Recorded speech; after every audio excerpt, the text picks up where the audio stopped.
we hadn't really experienced much outside education.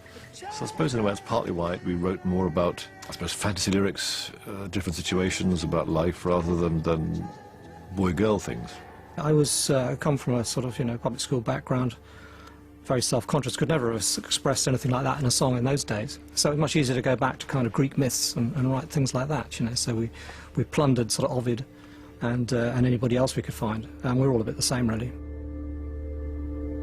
There was an audience of newly educated sort of university students who were just crying out for something that they've read in science fiction, and they wanted a sort of musical version of that. And of course there was The Lord of the Rings, and there was Berlin Peak and Gorgon Gas, and people wanted that in their music. Ambitious music demanded ambitious presentation. What began with Sgt. Pepper now became the glorious norm. Albums adorned with lyrics, paintings, cutouts, pop-ups and pull-outs.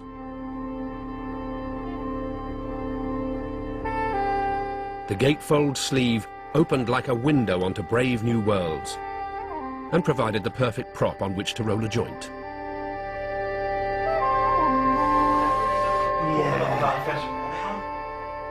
I think the album cover, the artwork, and a vinyl, when you bought that, that was a piece you could hold it, you could look at it, you could tell that it was big, When this suddenly went down to the jewel case, to the CD, you couldn't have the detail, because it was too small, I needed one for each eye, Well, it's hard not to start sounding like, in my day, the gatefold sleeve, but it's changed now, music is now, it's not something that people hold the article. It was a whole event of getting an album, getting your album home, putting it on, reading the bits and pieces, learning a bit about it. It was absolutely fantastic. And we lost that. And when we lost that, we lost an awful lot. So welcome back to Days of Future Past.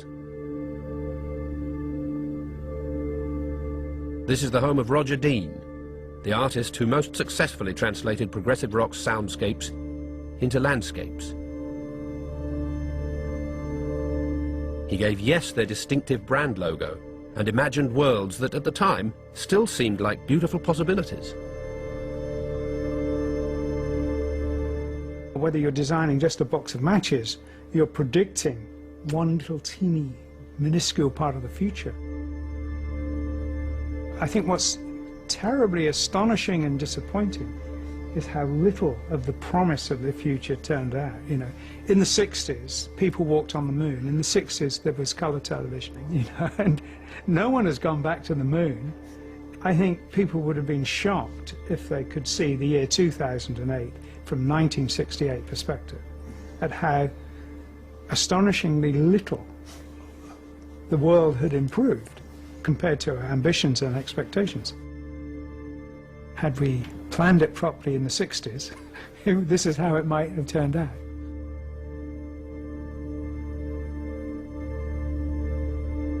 I try and find out what was motivating them to make the music and work on the same sort of ideas, if that was possible. It wasn't always possible, but sometimes it was. Sometimes there was a great synergy between the ideas that motivated the music making and the ideas that motivated the art. But it was not the music itself, it was the ideas behind it. I was lucky that the images and the music seemed to be an absolute perfect fit sometimes, when in actual fact the process was beyond analysis. Yes, recording sessions were also moving beyond analysis. The hippie democracy the band chose as a way of life made for difficulties in the studio. Their fifth album, Close to the Edge, took over 3 months to perfect. It took 3 months because Simon and Garfunkel had done Bridge Over Troubled Waters, which took 3 months. We heard this and we thought, well, by golly, our next record's going to take 3 months and a day if it kills us. So, of course, this is the infantile way we behaved. We took 3 months and a day. We established a whole new vein of length of how long we play. So, yeah, we've got some musicianship. We've got a lot of writers in the band, because Bill wrote, everybody wrote in the band. Can I trade your idea for my idea.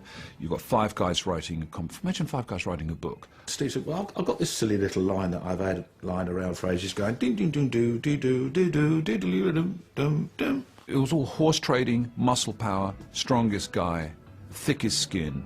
Chris said, I've got this bass run. And that was it, really. And I went, anything else? Is that? He went, no, that's it.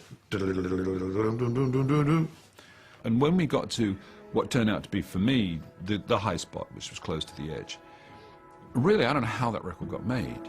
Okay. Some days we got in the rehearsal room after, like, you know, yesterday, got in the next day and said, does anybody remember how we went from the last verse into that? No.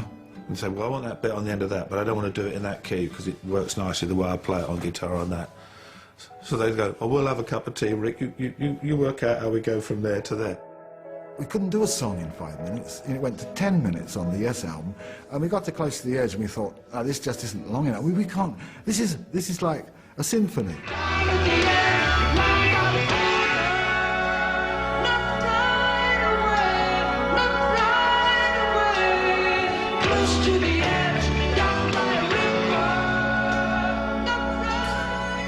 In those days, there were 2 or 3 albums which weren't so good, getting you towards the winner, the one that the thing existed for, which was close to the edge.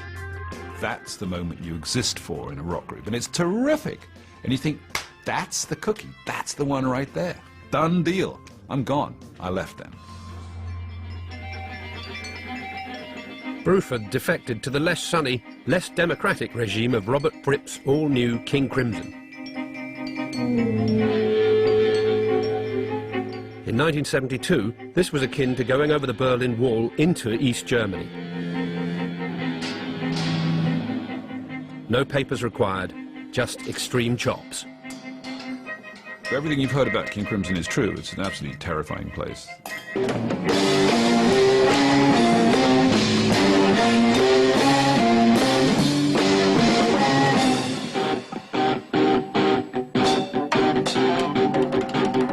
Whatever you do before you join King Crimson, would you please not do it when you're in the band?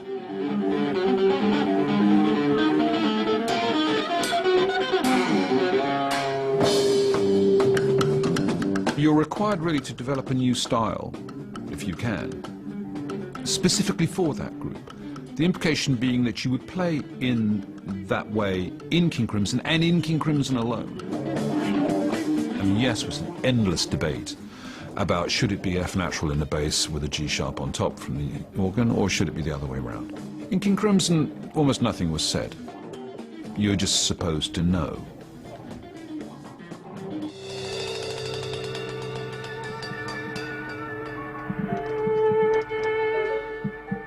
Robert Fripp was a purist. Unlike the Jimmy Pages of rock, he didn't brandish the guitar like a phallus. His was more like a probe, an instrument of science, not sex. And to use it properly, you had to sit down. The very first few gigs we did, Robert didn't sit down. And he was very unhappy, because in rehearsals and everything, he'd have his stool and his thing, you know. That was how he'd been taught. And Robert's very strict about when Robert has how it should be, that's how it should be. And so eventually we just had to get him a stool because he was sulking. And he was so happy on that stool. And Robert's not a gyrator now, I see, you know. He may be many things, but he's not a gyrator. And Robert's idea of sexy is to smile with his glasses and... Fripp wasn't alone. Sexual energy, the very lifeblood of rock and roll, was conspicuously absent from the prog rock stage. Bands like Egg had enough on their hands just playing the complicated arpeggios. Well, we weren't very sexy, and we regarded overt sexual display as extremely uncool. There's something rather humiliating to have to admit to that we were actually trying to get into girls' knickers. I mean, we wouldn't admit to it. It was very duplicitous, very dishonest, but there you are. We certainly wouldn't do it on stage. I would have been completely unconvincing. Imagine me doing sort of pelvic thrusts on stage while playing in 25/8. No.